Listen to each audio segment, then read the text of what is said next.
Hello, you wonderful people, and welcome to another episode of Not Too Comic Book. This being a show it's about TV shows that are adaptations of comic books. For today's episode, I'm going to talk about the latest episode of Riverdale. A lot of really interesting things went down in this episode, so let's break it down. Well, first and foremost, let's start off with Jughead's side of things. Obviously, for Jughead, adjusting to his new reality has been a lot.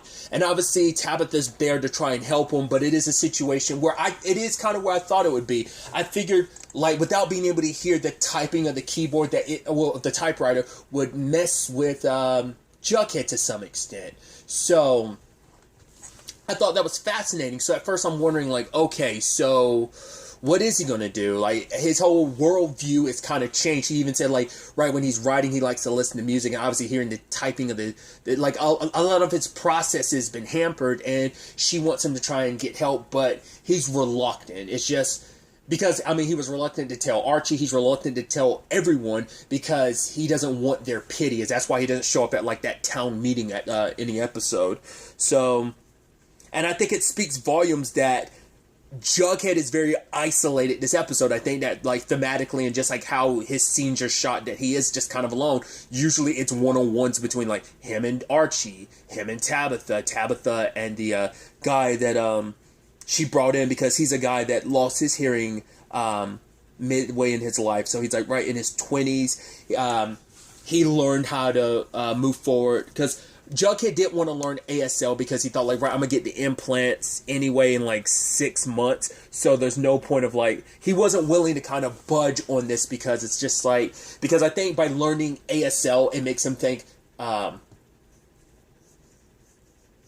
it made him feel like he would it make it too solidified, too permanent. That it's it'd be accepting that his situation is for the rest of his life, which it may be, And even the implants, I don't know if that's 100% of I don't know where implant technology is, whether it's 100% guaranteed that it can bring.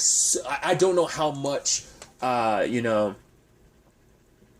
it's a subject I'm ignorant on, how much of your own hearing an implant can restore, plus how much it can give to someone who never had, who might have been born deaf. I'm curious, how that works and how does it vary from, someone's, the condition of their hearing, how much an implant can improve or improve upon, essentially, So I'd have to look into that to be, but like I said, I think for him, accepting learning ASL would mean just accepting that it's permanent.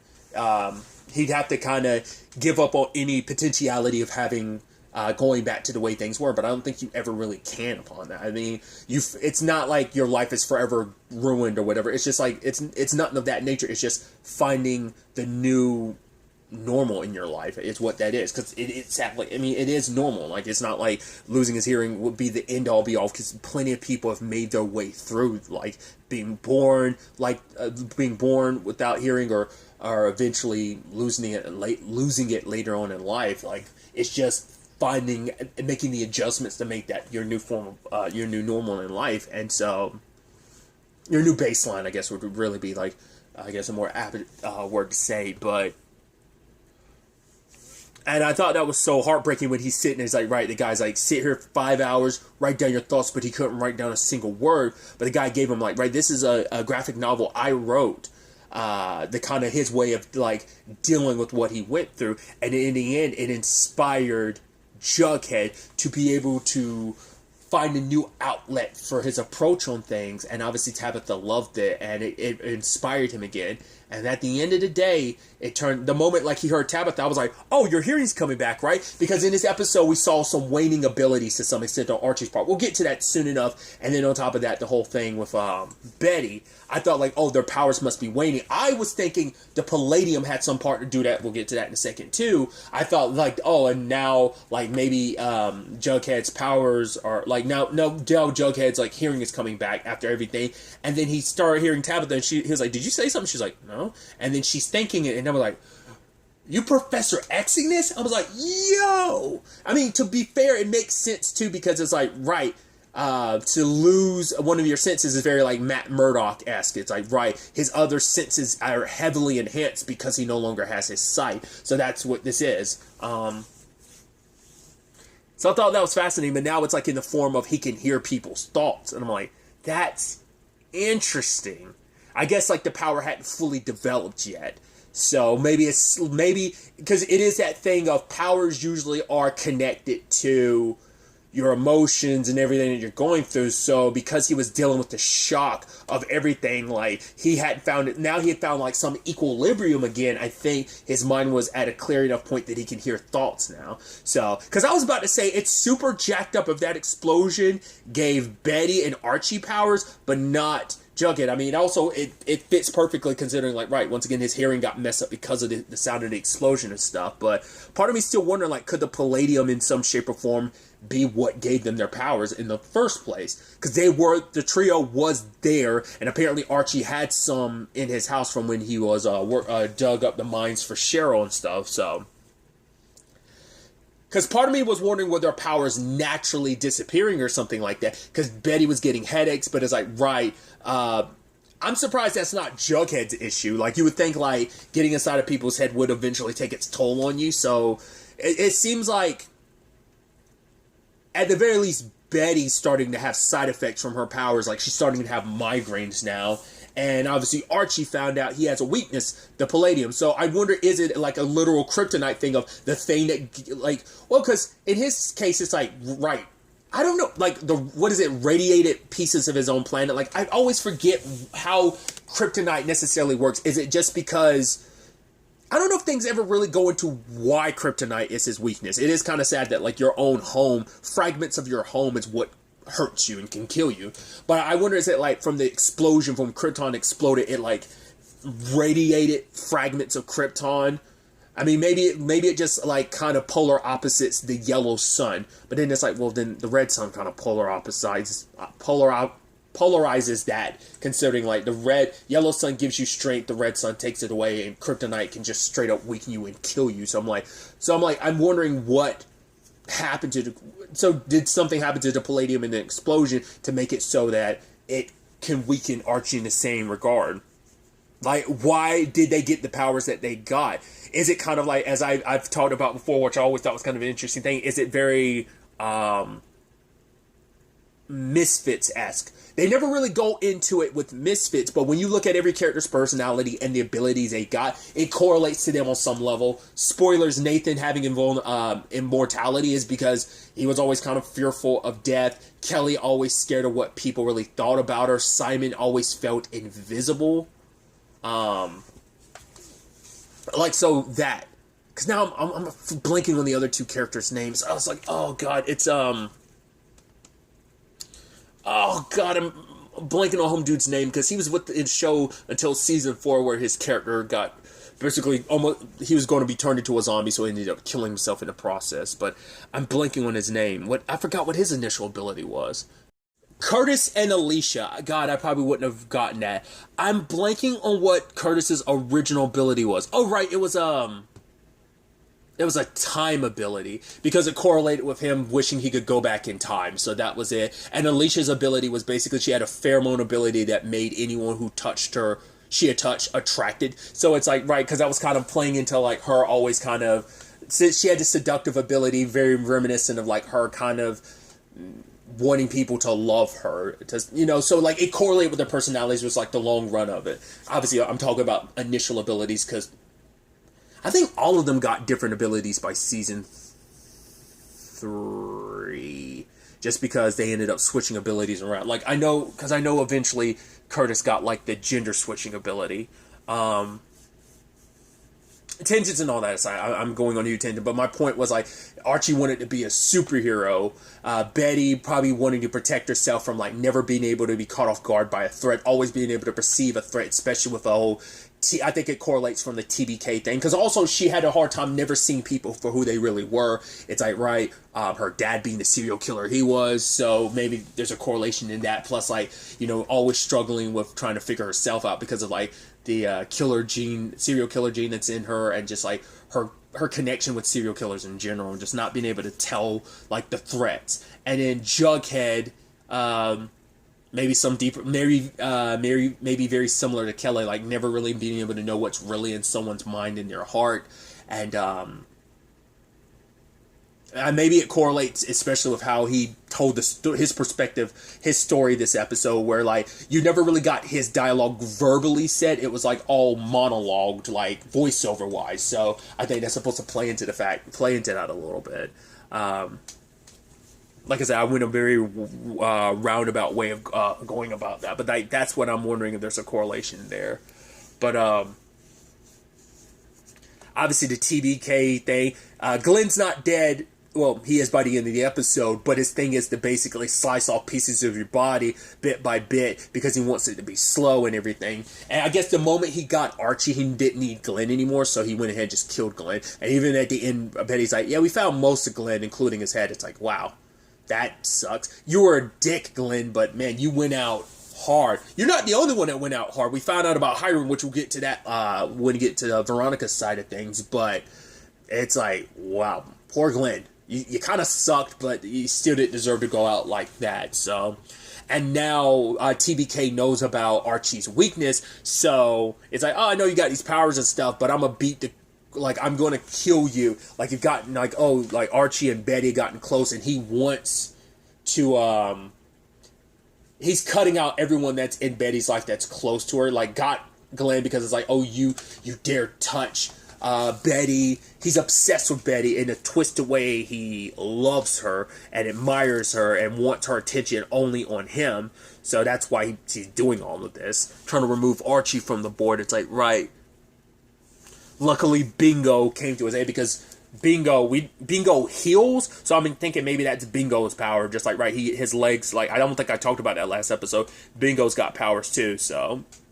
But I think it might just be a healing ability, but it might be a byproduct of like, right, you were dog fights and stuff, so maybe there's some correlation there.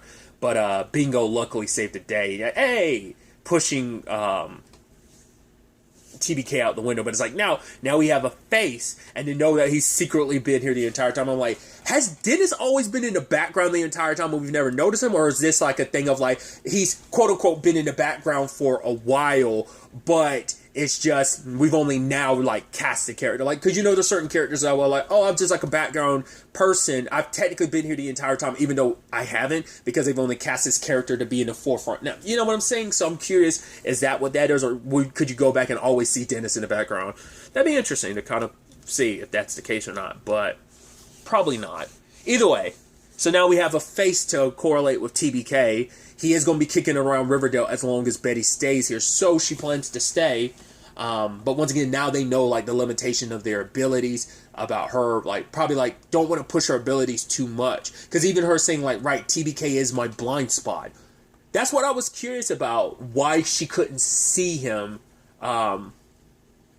But like I said, part of me was wondering, is it because he's technically not a threat direct? But then it was like, but that was also my point too. She still saw the orderly, even though maybe because the orderly was still a threat to her to some extent, so maybe that's why. But it didn't work with TBK. Like, she was completely caught off guard. So the question is, why? Why is he her blind spot? Maybe because in some twisted way, like I said, in some twisted way, he thinks what he's doing is for Betty, that he loves her. So, like, in some twisted way, her powers don't perceive him as a threat because of just, I guess, that 2 weeks she was gone and stuck with him. Like, we haven't really dived into that, but there's a lot there that maybe correlates to some of why he is that blind spot for her.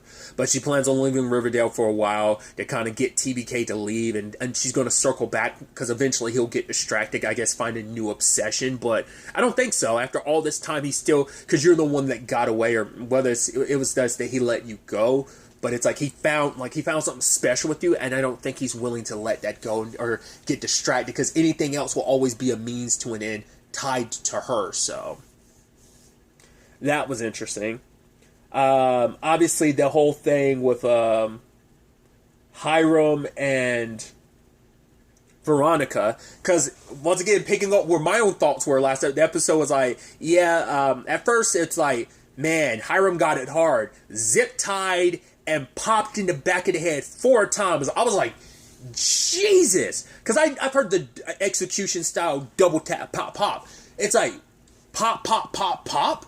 That's being 100% sure. But then I was like, man, that's okay. That's very affirmative. And then it's like his body was burnt. I was like, oh, then he faked his death. Did even Reggie's like, oh, maybe he faked it. And it's like, and then Veronica was like, nope.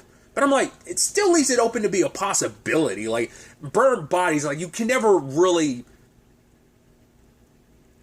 Why go through that trouble if he was going to be found and eventually identified? That's why I'm like, there had to be like, that seemed too on purpose. But with the episode, they make it seem so finite, but I also feel like they still left themselves an end if they ever want to be like, he did fake his death. I was like, I don't think so. I think that is them closing the chapter on the whole Hiram thing, but it could just be like, leaving that somewhat open-ended enough that it's like, yeah, we left it to the point that he could actually pop back up and be like, oh, we faked his death, like if Mark ever wanted to come, but it does seem finite. So there's, like I said, it's like 70% of me is like, yeah, it's finite. 30% of me is like, they left that open-ended enough that he could be like, yeah, I actually faked my death. I wanted to get away. The FBI was chasing after me. And I mean, I think it would probably be good to let your other daughter, Hermosa, know, because she's gunning for the daughter you love the most, Veronica, because it's like, because she killed you and everything, so she tells Reggie, which Reggie is kind of judging her, but I even love that line. It's like, should I say I'm sorry for your loss or congratulations? And even Veronica's like, I don't know. And I love that because her relationship with her dad has always been super complex. They've always, like, she's had a love-hate relationship with him. She's loved him at times. She's hated him at times because it's like, right, you're going after the people I care about. You're going after Archie and all the times we were dating. There's always been an up and down to a relationship. He's done some shady stuff. She's been a part of him doing shady stuff. Him seeing her do shady stuff made him proud. Except when she kind of screwed him over sometimes. Like, it's always been a roller coaster of a relationship. So she eventually tells her mom, which it's so weird to see Hermione turned into this, the reality star that she is. It's like the moment it's like, oh, like Veronica's got to sign some like forms that, it's like, right, we can use you during the show and stuff. And the way her mom's like, go ahead, let it all out. I was like, wow, you're playing it up for the camera. Because the last time we saw, Hermione last season, she wasn't like that. To be fair, she wasn't on camera. It was just her and I think it was her and Veronica talking in the makeup room or whatever. So, but for her to see her like that, I was like, oh, I would have never known that that's where this character was going to go. And she talks about the fact is, it's like, oh, Veronica, now we're on camera. Tell me how you felt when where were you when you found out about your dad? It's like, where were you and how did you feel? And she's like, the man I love died years ago. And you could tell she was playing it up for the cameras. I was like, oh, that felt so stilted. Not stilted, but the way she said it, sounded like, oh, like soap opera to the camera. And so, I even love that Kevin's there, and it's like, yeah, I am a super fan of the show and everything, so he was here. And you could tell he was so disappointed when Veronica was like, Abuelita, camera crew, Kevin, can you guys give us his room? And you almost see Kevin being like, Veronica, you're screwing this up for me. Which, speaking of Kevin, while he's taking care of baby Anthony and going to be in Riverdale for a little while longer, he's deciding to be his dad's deputy. So that's pretty dope. I'm sure, and his dad's like very ecstatic, to have that, have his son by his side, especially because he's like, right, I don't know how long you're going to be in Riverdale after this, so also enjoying this time together. Because I think they've always had their ups and downs with their own relationship too. Like, they weren't the closest in the beginning, but over the course of the series, they got closer or better understanding of each other. So I thought that was kind of nice. Just a nice little advancement in Kevin's story this episode. But continuing down the Veronica route, the thing is, she ends up opening up to her mom about it. And I thought the entire time that was happening, I was like, your mom's mic'd up. You should have checked to see if she was actually mic'd or not, because this seems like this might be like a ploy or a play or something. That's what I was thinking was going on there.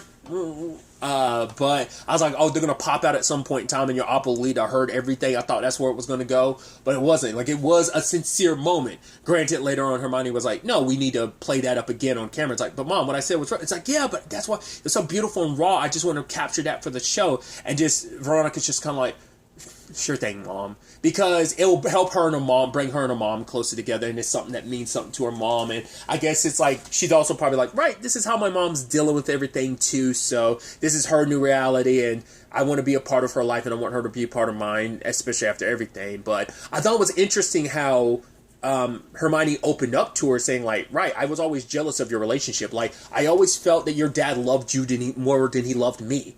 It's because, she's like, remember when it was just us, back at the beginning of season 1, just living in his apartment by herself, and then your dad came back and you became daddy's little girl. Like, it just, there was always this thing of like the relationships you had, like I was always jealous of it and could never capture it because it was no longer you and me. It was always you and your dad caught up in everything, and I was just kind of in the middle, you know. And Veronica was like, right, I'm sorry, I never really realized that that's how you felt, that I kind of in a way ostracized you, because all that ever took her focus was like her dad was kind of her main focus when you actually look back on a lot of stuff in the story. So I thought that was so fascinating.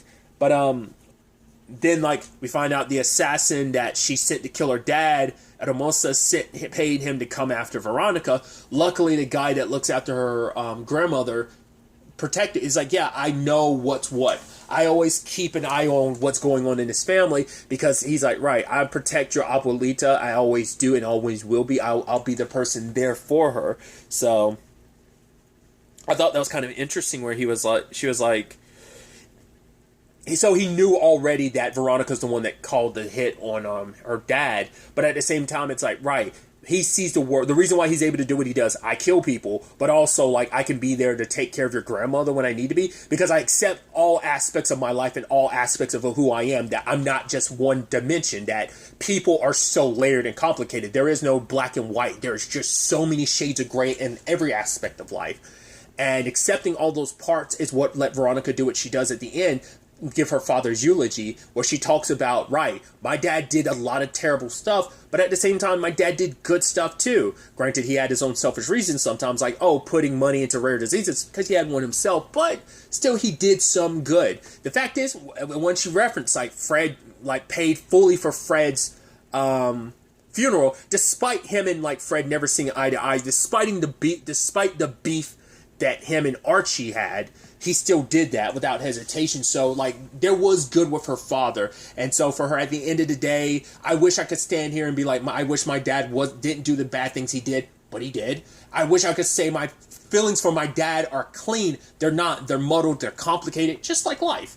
You know, love is complicated, you know? And it comes with its own trials and tribulations. It comes with its own complications. And at the end of the day, she's like, regardless of it all that he put me, my mom, my sister through, the town of Riverdale, but he was always a good son to my abuelita. So it's like, at the end of the day, he will always be my daddykins. And that comes with its own complications. So I love him, even though I wish I didn't, but I do. So...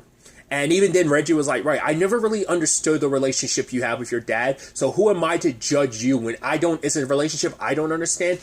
How can I really judge it, you know, until he does apologize? And because I think it's also because Reggie it probably hit him in a way too, because it's like, right, the same thing could be said about his relationship with his dad. Dad's complicated, and yet you are at this position where you are forgiving your dad, so I think there's parallels there that can be drawn. And so Veronica hears the last from her dad, his final words, like whether he knew it was coming and he accepted it, his death was coming, or maybe those were final words. He was like, can I have some final words to say to my daughter? And I don't know.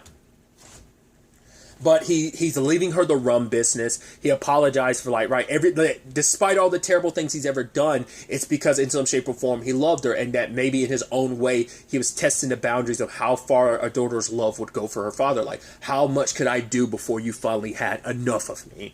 So at the end of the day, no matter what happened between us, I will always love you. And just cutting over some, like, footage from over the course of the series with Hiram. And I don't know, like him just ending it with "Te quiero mucho," like it hit me because personal thing. That was one of those phrases I learned in Spanish. It's not a complicated phrase, but it's a phrase I learned in Spanish for a significant other in the past when I was a teenager. "Te quiero mucho mi corazón," or "Te quiero mucho mi amor." I know my Spanish is god awful, but like that's just a little bit of like the Spanish I learned simply just for like my significant other at the time. So it's just, I don't know. So like that phrase in Spanish will always resonate to me in some shape or form. It just basically means I love you. So, it's not basically, it is. It's the direct translation to I love you. So I don't know. It hit me. That's immediately what came to my mind. I was like, oh yeah.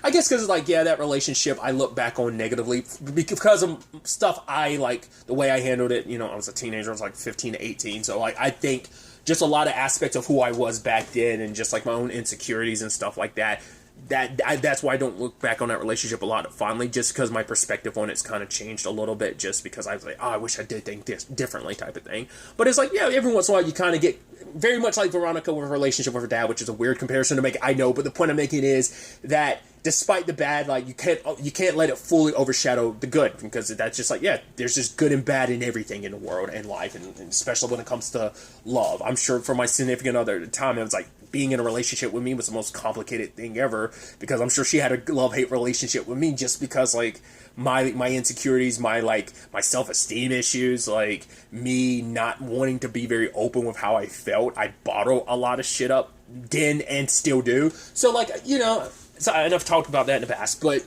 you know, that's why I'm like, I can understand the complexities of love a little bit, which feels so douchey and condescending to say to some extent. But regardless, I just thought that was kind of a neat thing for Veronica, and I think it was a necessary piece for her to kind of move forward. Still hasn't, like, shut the door on the whole Hermosa thing. Like, that's still going to be beef between those two that's going to continue forward. So we'll see how that plays out. But other than that, this episode, we have Abigail, which now Britta's learning the truth about it, and she's not too happy about it. Once again, there's so much that they're bringing, like, they canonize certain aspects of Riverdale. That's what I think is so fascinating. I guess that's also, like, the irony behind it, because, like, Archie was sacrificed in the, like, at the end of the first episode, and now he's back being invulnerable. It's like, yeah, it became a lot. I mean, to an extent, Riverdale is still canon. It's just crazy that we're leaning into, like, the like, Riverdale's always been crazy, but it is this grounded craziness where it's just like, yeah, like, nothing like magical has been. It's like this season they were like, fuck it, magic. It's like, you're just throwing us into deep end. This is like some Arrow stuff. Like, Arrow introduced magic in season 4. Like, before then it was grounded. It touched on some science fictional stuff with Mirakuru and like Slade Wilson, the whole Deathstroke thing, like making people like aggro and like super strong and stuff, like it did Roy. But you know, it was just like, and then like, and season 4 they sprinkled in magic with Damien Dark and stuff. So it just, them going into the deep end like this in season 6 was interesting. So once again, whether they'll end up explaining this away, probably not. It's probably just like, yeah, this is what Riverdale is going forward. We're just like, yeah, it's just a weird thing. Let's go balls to the wall. Treat it like we do the comics, where we do like weird different genres. Once again, they've done the superhero thing in the Archie comics anyway. So it's like, yeah, let's kind of lean into like the craziness and all the different genres that get covered in Archie and stuff. So that is quite fascinating. So, but either way, Abigail is here. I love that it doesn't work out the way Nana Rose did. It's like, yeah, it's like, because Britta's like, so where's the real Cheryl? It's like, oh, her soul is going on. I was like, wow, we are really leaning. I was like, wow, that's terrible. You got rid of your own granddaughter after everything? That's all I've always been like, Nana Rose has always been that secret background character where you're just, not background, but just like, she's always plotting. And you're just like, I thought you loved, like, the fact is, I thought you loved Cheryl, that you would do this to your own granddaughter is actually super, super jacked up. Like, but it's like, I guess Nana Rose has always been biding her time, waiting for the opportunity, and maybe she felt like Cheryl wasn't doing enough. Like, Cheryl took a step forward, but she backpedaled too much. It's like, you know what? No, I'm done with that. Like, it's time for the Blossoms to come back on top. I thought Cheryl was going to help us do that, but no, she's not going to. It's time for me to set the record straight, set the Blossoms back on top of the totem pole like they're supposed to be. So she's getting introduced to everything in town. She meets Tony, and it's like, oh, it reminds her of her love. Once again, canonizing some aspects, not the full story, but certain aspects of episode 4 of Riverdale. And so even the fact is that her and Fang are dating, like, really hits her, because it's like, oh my god, Fang is an ancestor of, because I didn't even think about that at the time, because I didn't think, when they made that a thing last episode, I didn't think about it, because I was like, right, they are, why would they, like, I didn't think that was going to be canonized. So the fact is that at the end of the day, his ancestor is the one that killed her ancestor, and for them to end up together now, having a baby together too, like, all those are opening wounds for Abigail. And she, first and foremost, is like, before I do anything, before I get my revenge, before I take Riverdale back, I'm gonna get Tony. Like, it's only fair. Like, I lost my chance to be with my love before because of the time they lived in. Like, a woman being with another woman, so open, but it's like, obviously Riverdale's a very open place that it is. Kevin's able to be himself wholeheartedly. Cheryl, granted, her openness came with its own complications too, considering, like, everything she was put through being gay. But it is at a point where she has for a long time now been very open and being able to embrace who she is. So that's a beautiful thing. But I did like that moment Abigail came back and she just laid on. She was just like, oh, like, so, like, very melodramatic, just kind of like, oh, I can't believe, yes, Britta, I am upset. Oh, like, I need to figure out how to get rid of, like, what she's going to do about Fang and all that. Like, get rid of the man that, whose ancestor killed the woman she loved all those years ago. But the moment Nana Rose was kind of like, oh, you're acting like a petulant child, essentially, getting so caught up in love when you should be focusing on Riverdale, she sits up and is like, Roseanne, I think you've forgotten your place, but I think it's up to me, Abigail, to remind you. But we do see also that Cheryl isn't completely gone. She is still in there somewhere fighting for control. I was about to say, that'd be dark if you just, like, killed Cheryl off like that. But Britta knows that she's still in there. So the question is, how much are you going to explain to people? Archie, Betty, and Jughead might be a little more open to it considering everything that's going on. Right. Especially because they're tied to this. Their family is kind of some of the beef that she has with Riverdale. So eventually those superpowers are going to come in handy when they eventually go toe-to-toe with her. How that'll all play out, we'll ultimately have to wait and see. But I'm excited to see where all this takes us going forward. But really, that's all I'm going to talk about. Till the next time we meet, be happy, be safe, live life to the fullest, and enjoy it. Good day, and goodbye.